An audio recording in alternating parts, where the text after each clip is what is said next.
Hello mga boss, ayan po ang ulam natin ngayon. Okay. Talbos ng kamote. Sino nakaranas nito mga boss? Tapos tuyo ang hinalo ni madam. Ayan. Masarap din yan mga boss. Ano po, subukan nyo lang. Yan mga boss, talbos ng kamote. Ulam natin. Ano pa? Ano?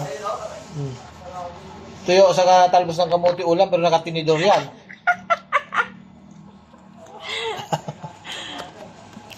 Kain tayo mga boss.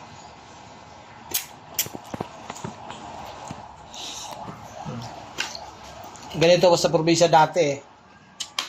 Probinsya namin dati. Pag wala talagang masabawan na isda, tuyo, sasabuan mo na yon, kuha ka ng talbos. Hindi ko man ito naranasan nun, ngayon lang. Ang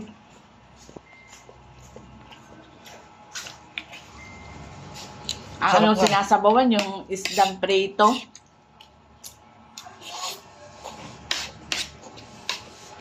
Saan ka mga boss?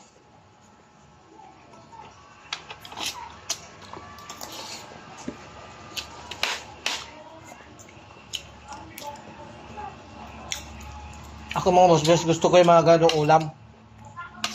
Pagtapatin mo yung karne sa gulay, isda. Pipiliin ko yung ano, isda sa gulay. Masarap to.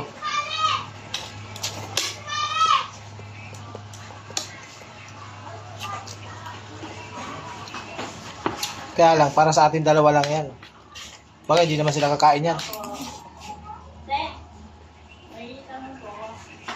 Paano yung lakas ang tulo? Ayun na nga. Sabi ko sa inyo, check nyo doon eh, kung ano eh.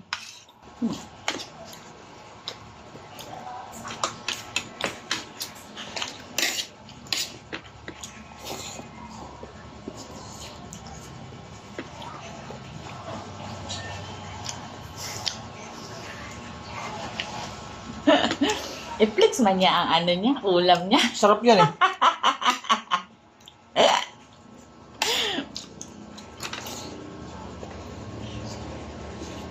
Hmm? Hmm?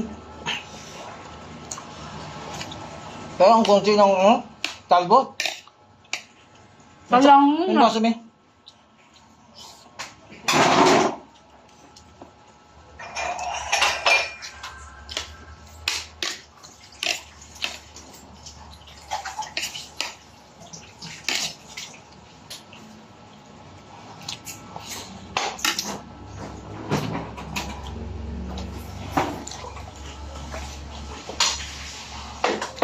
Inuman natin yung malamig na tubig. Ayos na.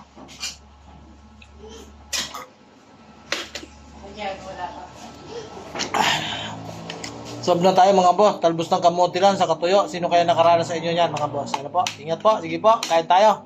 Bye-bye.